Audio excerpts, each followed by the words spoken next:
Assalamualaikum warahmatullahi wabarakatuh. Perkenalkan, nama saya Dia Anandia Putri dari Prodi Arsitektur dengan NIM 142021032. Di sini saya akan menjelaskan beberapa hal yang membatalkan dua kalimat syahadat. Baik, yang pertama bertawakal bukan kepada Allah. Allah memerintahkan kepada orang beriman agar bertawakal hanya kepadanya. Jika ia bertawakal kepada yang lain, maka rusaklah ia. Seperti dalam firman Allah, Quran Surat Al-Ma'idah ayat 23. Yang kedua, syirik dalam beribadah kepada Allah.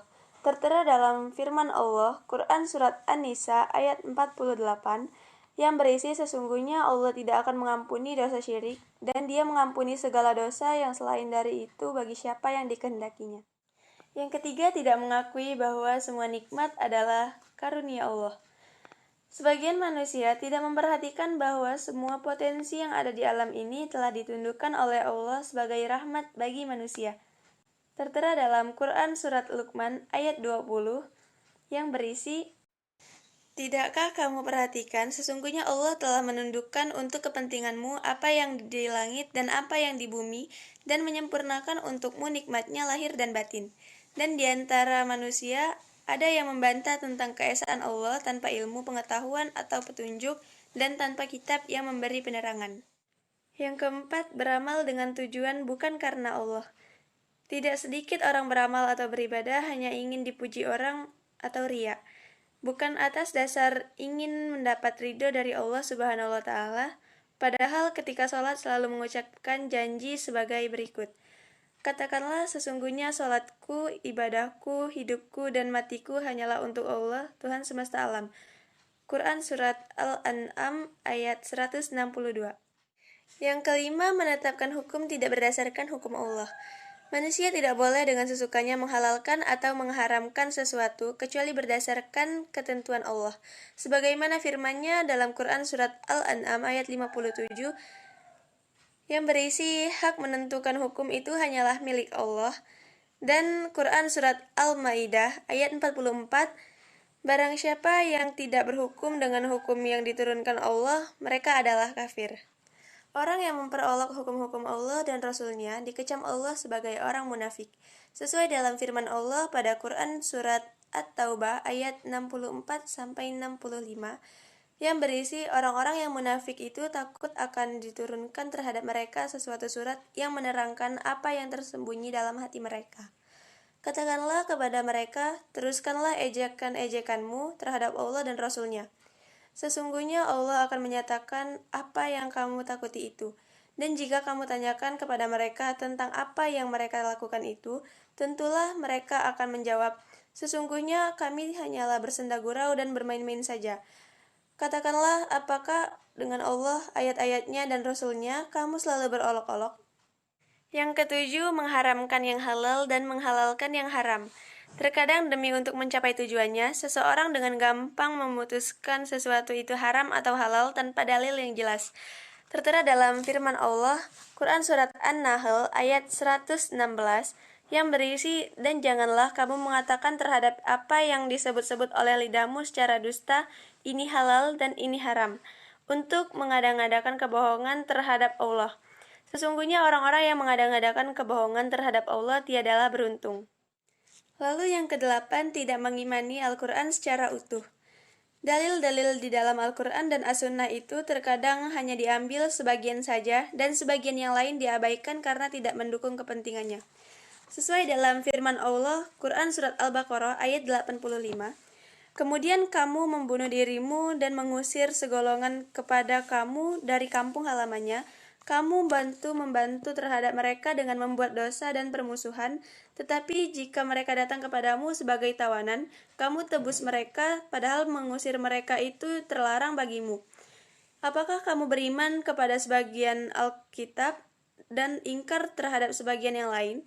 Tiadalah balasan bagi orang yang berbuat demikian daripadamu, melainkan kenistaan dalam kehidupan dunia, dan pada hari kiamat mereka dikembalikan kepada siksa yang sangat berat. Allah tidak lengah dari apa yang kamu perbuat.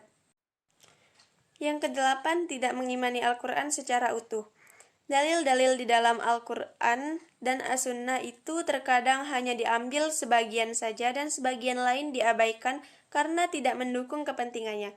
Tertera dalam firman Allah, Quran Surat Al-Baqarah ayat 85, yang berisi, kemudian kamu Bani Israel membunuh dirimu, saudaramu sebangsa, dan mengusir segolongan daripada kamu dari kampung halamannya. Kamu bantu-membantu terhadap mereka dengan membuat dosa dan permusuhan. Tetapi jika mereka datang kepadamu sebagai tawanan, kamu tebus mereka. Padahal mengusir mereka itu juga terlarang bagimu. Apakah kamu beriman kepada sebagian Alkitab Taurat dan ingkar terhadap sebagian yang lain? Tiadalah balasan bagi orang yang berbuat demikian daripadamu, melainkan kenistaan dalam kehidupan dunia, dan pada hari kiamat mereka dikembalikan kepada siksa yang sangat berat. Allah tidak lengah dari apa yang kamu perbuat. Yang kesembilan, mengangkat orang kafir menjadi pemimpin. Orang Islam mengangkat orang kafir menjadi pemimpin adalah zalim yang tidak akan diberi petunjuk oleh Allah Subhanahu wa taala, sebagaimana firman-Nya dalam Quran surat Al-Maidah ayat 51 yang berisi, hai orang-orang yang beriman, janganlah kamu mengambil orang-orang Yahudi dan Nasrani menjadi pemimpin-pemimpinmu. Sebagian mereka adalah pemimpin bagi sebagian yang lain. Barang siapa di antara kamu mengambil mereka menjadi pemimpin, maka sesungguhnya orang itu termasuk golongan mereka. Sesungguhnya Allah tidak memberi petunjuk kepada orang-orang yang zalim. Yang ke-10, suka menyekutukan Allah. Di satu sisi ia menyatakan beriman kepada Allah, tapi di sisi lain tetap menyebut-nyebut sesembahannya selain Allah, seperti sesajin ke makam keramat dan sebagainya. Dalam hal ini Allah berfirman pada Quran Surat Az-Zumar ayat 45, yang berisi, dan apabila hanya nama Allah saja disebut, kesallah hati orang-orang yang tidak beriman kepada kehidupan akhirat. Dan apabila nama sesembahannya selain Allah yang disebut, tiba-tiba mereka bergirang hati. Yang ke-11, mengingkari asma-asma Allah. Allah memerintahkan kita untuk senantiasa bermohon kepadanya dengan nama-namanya yang baik.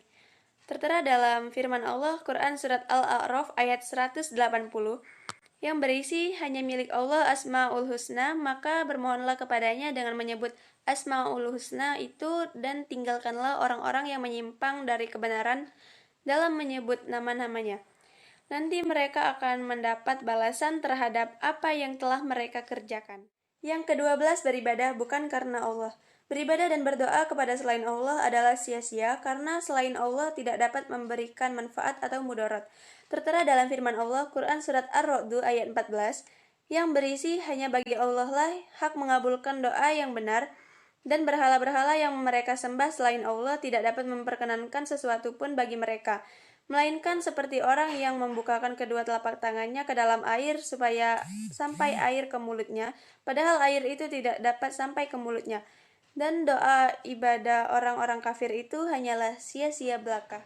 Baik, sekian yang dapat saya jelaskan. Wassalamualaikum warahmatullahi wabarakatuh.